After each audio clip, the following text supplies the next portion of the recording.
Andy, show everybody your face, sweetheart.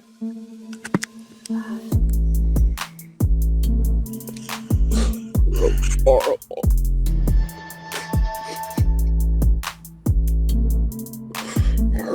It hurts really bad.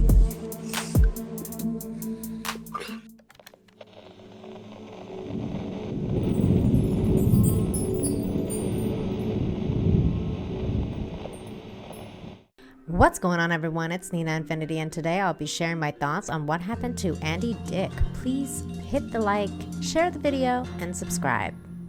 If you grew up in the 90s like me, you're probably familiar with Andy Dick. He was a funny guy and cameoed in a lot of movies and TV shows, and was usually a delight to see, always making you laugh. One of my favorite guilty pleasure movies of him is In the Army Now with Pauly Shore.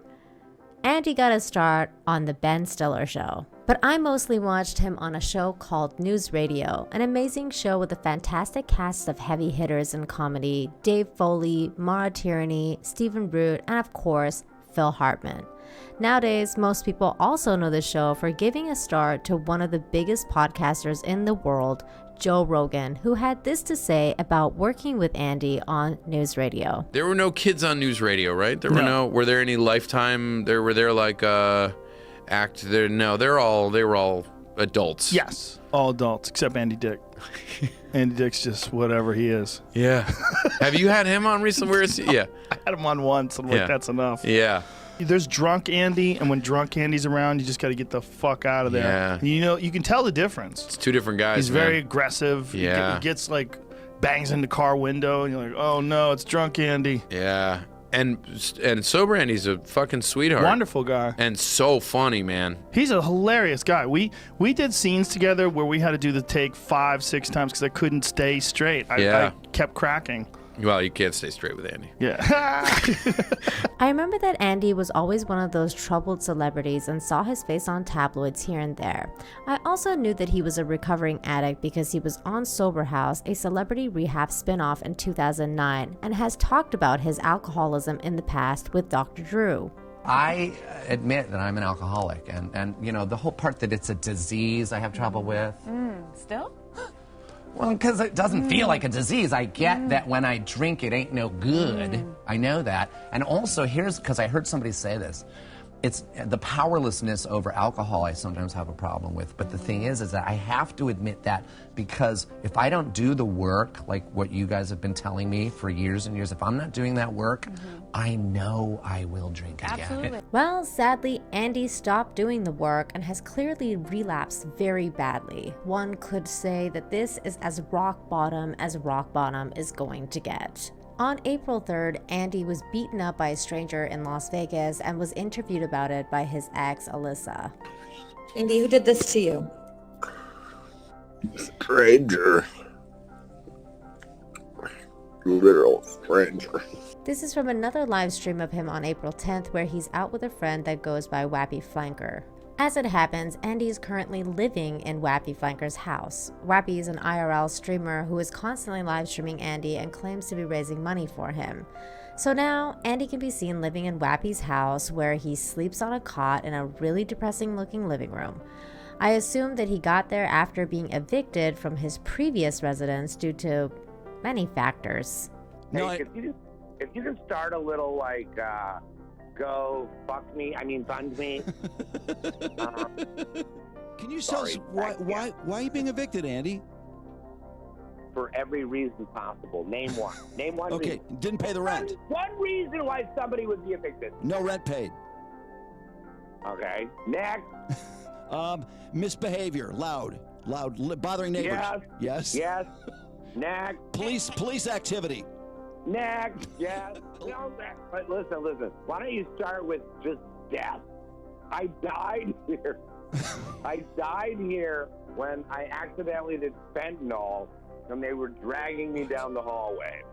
Did EMS give you Narcan? Is that what happened? 4 of them.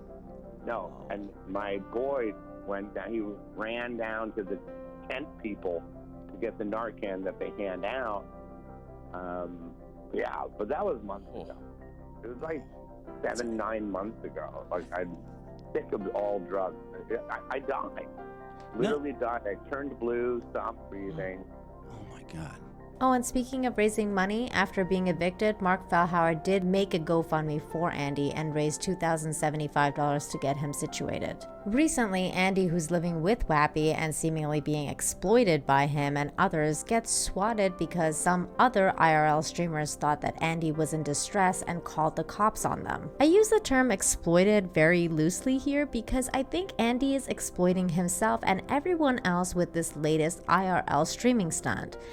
The stream is getting constant donations from very concerned viewers who seem to think that Andy needs help and feel sorry for him, and I'll admit that the picture does look grim. But is everything as it seems? A day after the swatting, another incident occurred on the live stream and was covered on the news.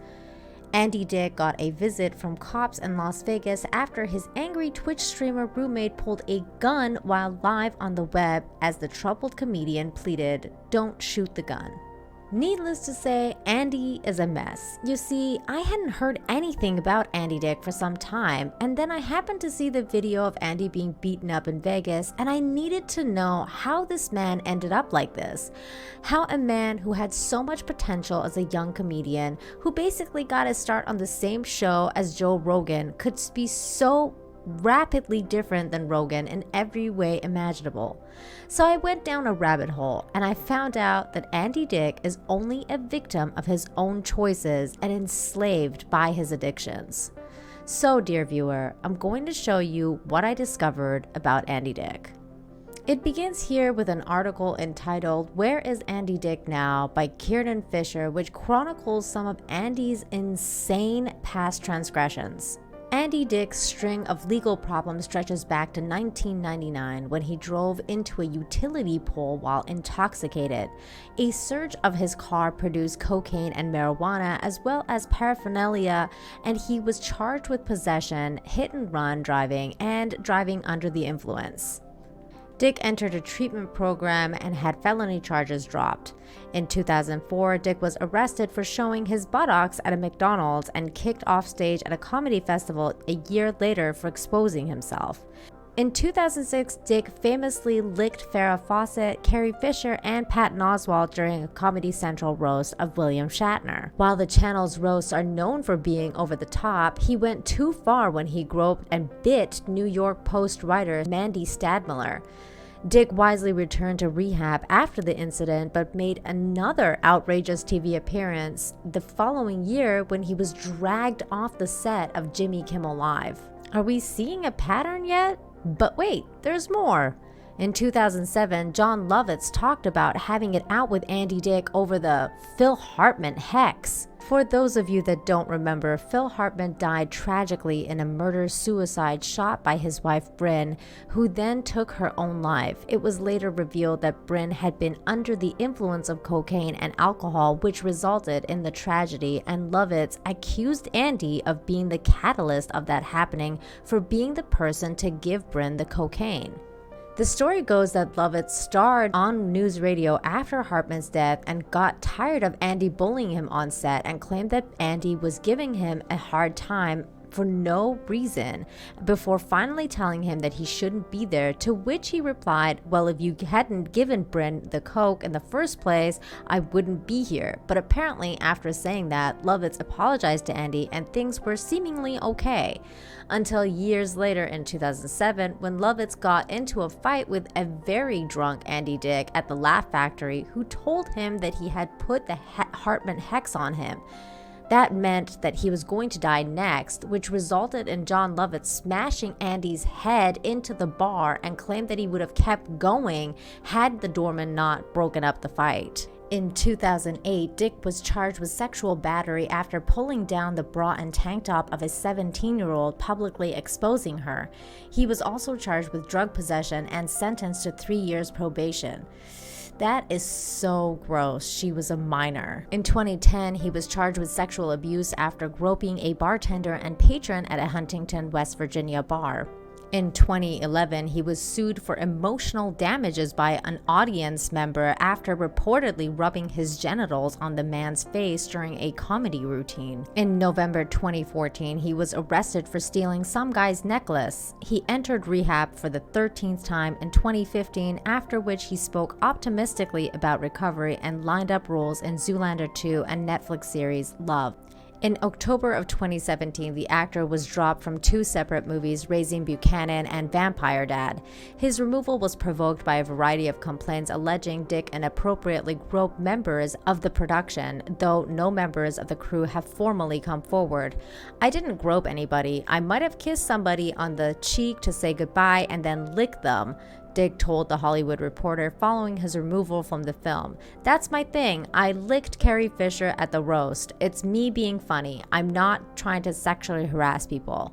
No, dude. That's called sexually harassing people. Don't lick people. It's gross. Here's Joe Rogan's reaction to the harassment allegations. When they asked him, what did he say? What was his initial? What was his initial comment? It was something like, It's like kissing and licking is what he does. He's been doing it for something like that. No, misbehavior is his middle name, or oh yeah, misconduct is my middle name. And they know what they're signing up for or something. Yeah, that they were upset. They fired him from an indie film because of sexual misconduct. In December 2019, Dick was sentenced to 14 days behind bars for 2 misdemeanor charges, one for sexual battery and one for simple battery, after he failed to serve his court-mandated community service. He was released after 1 day due to overcrowding in jail. Dick had pleaded no contest and was given community service prior to jail time. In June 2021, Andy Dick was arrested for assaulting someone with a deadly weapon. And then in November 2021, Andy was arrested after allegedly attacking his boyfriend with a liquor bottle. He was booked on a felony charge and released hours later on a $50,000 bail. And here we are. Andy's getting welfare checks from cops while living in some IRL streamer's living room. Like I said, rock bottom. It's weird because I started making this video feeling terrible for Andy Dick and thought he needs help and that we have to do something to help him. But you know what? After all the things I found out about his history of chronic substance abuse, coupled with the fact that he's a serial offender, I gotta say that I think Andy deserves to be in an institution or in jail. It's only a matter of time before he hurts himself or worse, someone else, and then what? Look, we've all had that friend, the train wreck friend that you wish you could help, but you can never do so because not only do they not want to be helped, they inevitably end up dragging you down with them. That's Andy Dick. It's really difficult to realize sometimes that some people love their misery and they don't actually want help or want to get better. And I'm not sure Andy ever will. I'm not even sure if Andy has any true friends left or if he's burned every bridge he's ever built. Andy is the only person that can help Andy, no one else. And I think that the people who are continuously donating money to him on those live streams are not helping him. They're perpetuating his addiction, and I find it all very disturbing and sad. It's sad to see a man who had so much potential and opportunity to end up like this. But hey, those are my thoughts on Andy Dick. Let me know your thoughts in the comments down below. Do you think Andy Dick is beyond redemption? If you enjoyed this video, please hit the like, share the video, and subscribe. Thanks for watching and have a great day. Bye!